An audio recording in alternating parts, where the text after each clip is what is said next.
Alright guys, Scrappy again today. Hope you're doing well and enjoying your day so far. The Guess the Pro shenanigans continues over the last couple of days. Shotzzy continues to get involved and finds one specific POV that he thinks, damn, this guy's shooting kind of straight, but everything else is looking pretty shaky indeed. Says, I can't believe this guy's even a pro player, the way that he's using this utility, and it turned out it's a rather interesting opponent that OpTic had at times this season. Very much intro to your thoughts in the comments. Hit the like button if you enjoy. Subscribe if you're new as always. I greatly appreciate it. Plenty to get into. Just wanted to quickly go through this because we did talk a little bit about Modern Warfare 4 over the last few days. These are just kind of rounding up some of the rumors on that so we don't have to talk about it for a long time. Of course, you know, Black Ops 7 isn't even out yet. We're talking about Modern Warfare 4, but it is what it is because it looks like Infinity Ward are at it again. Now, on the more positive sense, BO7 does look stronger, and Karma says that he's surprised that T-Dog, who lives and breathes COD, is never going to get invited to COD next. What is the actual point, he says? Always been hella deserving people that get screwed over and it's supposed to be okay. And Pomage is in the replies, Marksman's in the replies. So, yeah, I thought it was all rather interesting, really, to see,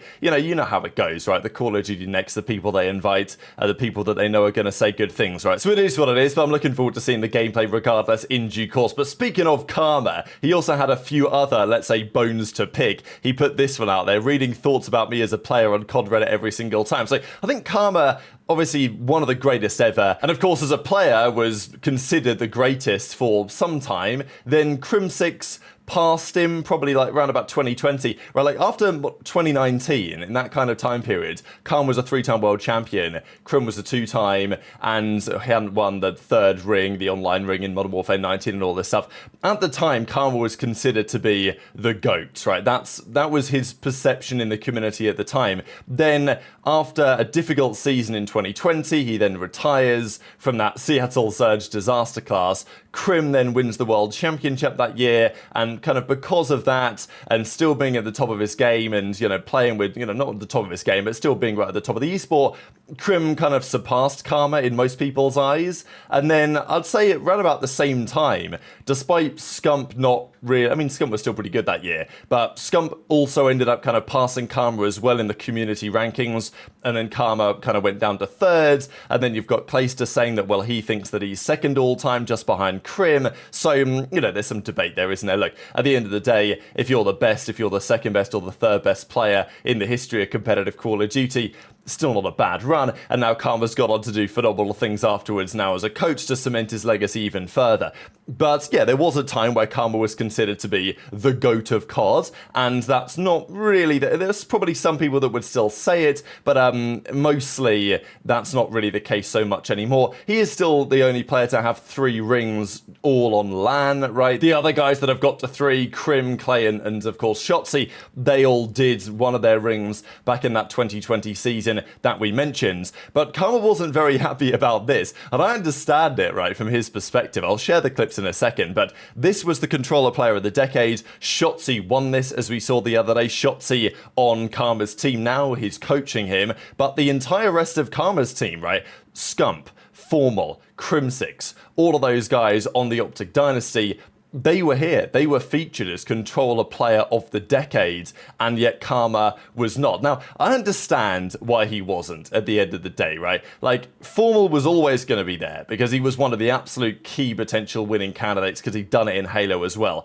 And Scump and Kremp are, you know, generally just considered to be, by most people, above Karma in the all-time rankings. You might think that's unfair, but it's how it's gone. And of course, Scump's also got other value outside of that, and Kremp's mostly considered to be the greatest, so they're not exactly going to exclude him. So I don't think Karma wanted any of those not to be there, but he was just like, well, if you're going to put Scump, Formal, and Kremp there, you should put me there as well, which, you know, would make sense, I suppose. So Karma has a few things to say about that. He also speaks about Surge and how he still hate watching them. I thought this was really funny, actually, give you a little mindset into Karma's level of competition. I'm not gonna lie, I was kind of salty yesterday. I'm not gonna lie. I don't think I didn't even deserve to win or anything, but I was kind of pissed. Bro, they had my whole team on controller player of the decade. I'm telling you, fuck esports awards, bro. Actually, those guys just continue just fucking with the bullshit. I wouldn't have won. It definitely should have been Ant or Matt. I couldn't believe it when I saw my whole team and not me. Couldn't believe it. I was like, bro, if we're talking about decades, collecting a bag, bro, because I was used to winning everything and I was supposed to sit there where the organization said they weren't going to make any changes. From that day on, I knew I was never playing or being a part of any org unless it was with Hector. Till this day, Surge can go fuck themselves. Like, actually. That, like, ruined my thoughts on, like, any other, like, team. I would just not do it. It was such a bad experience. And what do you know? They fucked up again. They had a team who just come place fucking second at, like, 4 or 5 events. And now they don't have a team. Funny how Karma, all these years on from that Surge situation, still wants to put Surge in the dust every time he plays them. I'm sure that he took more satisfaction. Obviously, most of the satisfaction was because they won the World Championship and the World Cup. But beating Surge in the finals would have given Karma lots of satisfaction just because it was Surge. Nothing against those players, but clearly he still holds a grudge against that organization because it was a disaster. The way that they, you know, he obviously mentions the way that they treated the players, not him particularly enjoying it, and it's ended his career earlier than it might otherwise have done. If Karma had joined a different organization that season, maybe his career has some more longevity, maybe he stays around for another couple of seasons, plays on some different teams, and as a result, maybe his GOAT status is still cemented, as it were. So who knows, but I thought that was pretty fascinating. The other couple of clips I wanted to share next up, though, is from this. Over the last few days, we've seen lots of Guess the Pro, and this is a really cool idea because we've talked about this before over the last couple of years, about certain players that you would be able to recognize from just their POV. So you took off the kill feed, you took off the player cam, you took off any of the other information, you just watched their pure perspective. Would you be able to tell who it is? Now, I think in other games, let's say something like Counter-Strike, you'd be able to tell kind of, you know, there's more things to go on, right? In those games, there's more defined roles. So if I'm trying to like Simple would be quite easy to recognize because he'd play in a certain way, he'd use the orb, certainly like Prime Simple, and his mechanics and the way that he moves on the map and the places that he goes to are very kind of specific, and also just his like aim, the way that he aims in general is kind of unique. Whereas if you then showed me like a device POV or something, I'm talking Counter-Strike examples, that would be decisively different. So I think in some games you would be able to tell the difference quite easily. Now, the pros are going to be pretty good at this game because they play against these guys. For example, Dashy was watching an aBeZy POV and recognized that this guy isn't YYing much, but he's using a sub, he's running at pace, he's going in first. You know, his aiming mechanics look like aBeZy, and he got it bang on the money. Now, this, of course, is kind of difficult because Sib here is, you typically think, oh, he's an AR, right? But no, he's using a sub in this case. So it makes it a bit more difficult to actually figure out. And guys like Sib are really talented. Their POVs do look fantastic, right? And at the end of the day, this isn't a pro game, so their decision-making is more difficult to maybe recognize. I think that's also one thing to consider. If you're going to watch Counter-Strike clips from Simple and take off the minimap and make sure you don't know who he is or whatever, take off the face cam, it might, you know, those clips might be from a pro game where they're playing how they would in a pro match, whereas in these instances, that's not quite so true. So I think it's even more difficult because players can't determine anything by like, oh, he's gone to this head glitch, he's gone to that head glitch, that's probably this type of player. For example, an accuracy POV, you'd be able to tell it was accuracy, right? Because he would go to the Lamar heady. He would not slide cancel. You know, he would just burger walk, right? Like these other things. And then that's how Lamar plays. And it was very successful. So a couple of funny clips here, but especially the next one on which player Shotzzy was like, damn, this guy doesn't look pro level. It's that day. Yo, this is 100% Paco. Lock in HyDra. Yeah. Oh, fuck. Yeah. That's Paco. Damn, bro, this guy's gliding, bro. It's Paco, man. It's 100%. What is this? Is this H or ranked?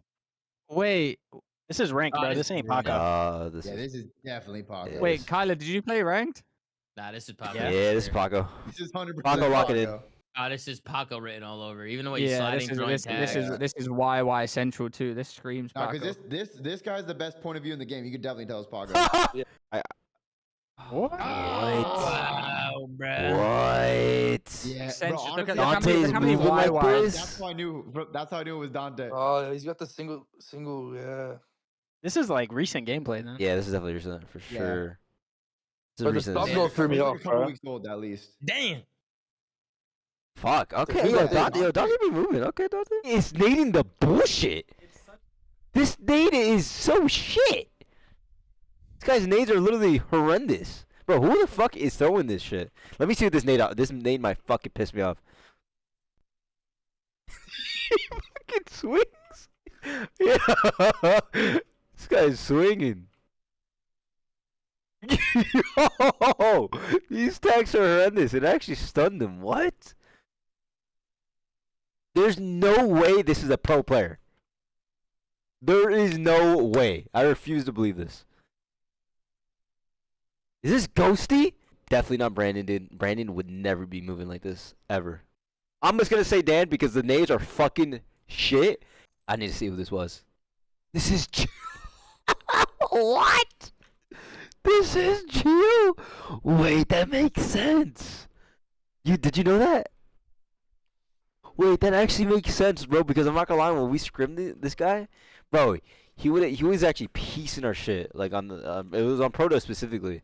And like I remember watching his pop, and I was like, bro, this is literally AG, but as an AR player. So it's pretty funny to imagine because Kenny teamed with Gio at the end of the year. Ken, Gio, Nero, and Estriel, right? That was the Rocker team that OpTic were battling with for the World Championship. It wasn't much of a battle in the end, but there was a time where it was possible that OpTic didn't make it and Rocker made it instead, and they had a bit of a battle for that final qualification spot this season. Now, of course, Gio can shoot very straight, right? Nobody's denying that, but Shotzzy finds it hilarious how all of his utility is just terrible. Like there's a nade here just before the clip starts and he was like, what is this guy doing? And then slightly later on he does this stun grenade right here which goes absolutely nowhere. Does actually stun the guy at the end. To be fair, it was actually a good stun, to be honest. But the way that he threw it, Shotzzy was like, looked like a bit of a burger stun. So anyway, I just thought it was interesting to kind of see Shotzy's perspective on certain players and their strengths and weaknesses, right? Because clearly Gio can shoot straight. Nobody's denying that. And he actually gives him pretty good gas and says, well, he's like AG but with an AR, which is, you know, pretty decent gas, right? Predator World Champion at the end of the day, and he shoots very straight. And Gio also does the same. I think people have compared Gio to kind of Dashy at times in the way that like he shoots straight, but he doesn't maybe have all the facets of his game that he needs to have. And Shotzy's talking in a way that he'd be kind of frustrated if he was teaming with the guy because he'd be like, damn, this guy, like, yeah, he's shooting straight, but he's not really doing enough on the map when it comes to the decision making and also the utility that he's using and being efficient with the utility as well. So there definitely are levels to the game, right? Like he also gives him some gas, roast Ghosty a little bit, thought was pretty funny, but it's interesting to hear someone like Shotzy's perspective looking at these different players and saying, you know what, yeah, every pro shoots straight nowadays, which we all say that they do, but there is, when you watch the POVs, you do get a glimpse of like, okay, this guy is playing in this way, this player's playing in that way, and not to say that Shroud is necessarily wrong in his assessment, but there is maybe a little bit more nuance to it than you initially thought. But at the end of the day, the skill gap is probably not as strong as it needs to be in COD nowadays. Maybe that's going to change in BO7. Time will tell. Very much on Twitter, your thoughts in the comments. Hit the like button if you enjoyed. Subscribe if you're new. Take care. And I'll see you next time. Here we go. This is it. To get just under 240. We picked Cheeto out of the time. Gonna go for a perfect We get another one. We fighter pilot the He's gonna spawners. back up. Patrolling top mid is Kenny as he's gonna I kill find Kenny the top kill. mid, dead. Snap onto Another one on time, dead. I get 3. I get 4 on rotation. I get 4. I kill their whole fucking team. And Octane, I kill all fucking 4 of them on rotation. he's gotten in, but it should be What good happens? on the other We side. streak the spawners. Octane is pushing towards We're good. Cheeto, dead. Cheeto now dead. Octane with 2 in front That's of him. fine. We're good. We still have streaks. Seconds We're okay. separating these two teams. I TK fighter pilot off spawn. Fury still holding strong inside. but Big it's wins. Cap with Everyone's 2 dead. points. I streak the spawners again. Middle patrol by Joe. Unlosable situation. This is unlosable. This is an unlosable situation. 4 dead. Fighter pilot in the air. Kenny's gonna fall as well. No, somehow he's able to sneak Somehow. in and pick up Jake. OpTic gets 1. Kenny OpTic gets going through. 2. Might be the play of the game, just sneaking through. They've got to contest this hard 2 of my teammates are in time. point. They've got to contest. It's this just seconds. Lamar. They're doing it right now. We're chowing. Tries to search We're for dead. accuracy. We're Holding chowing. We're getting shit.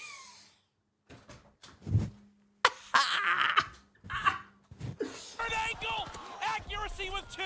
They must rotate towards the new Hill Maven. my God. They cannot win off this hard point. 248, make it 249, 236 for TK. You missed Lamar crossing. No, I didn't. I called him out, and 2 of my teammates are already in hill. You want me to go triple watch the thing that my teammates are already watching? Fucking moron, shut up. They've got to push through.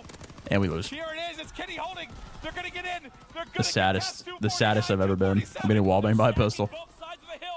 It's the saddest I've ever been. The saddest I've ever been. I'm so sad. Losing the theory. Fuck. Bro, that map was so fucking good. That map was so good.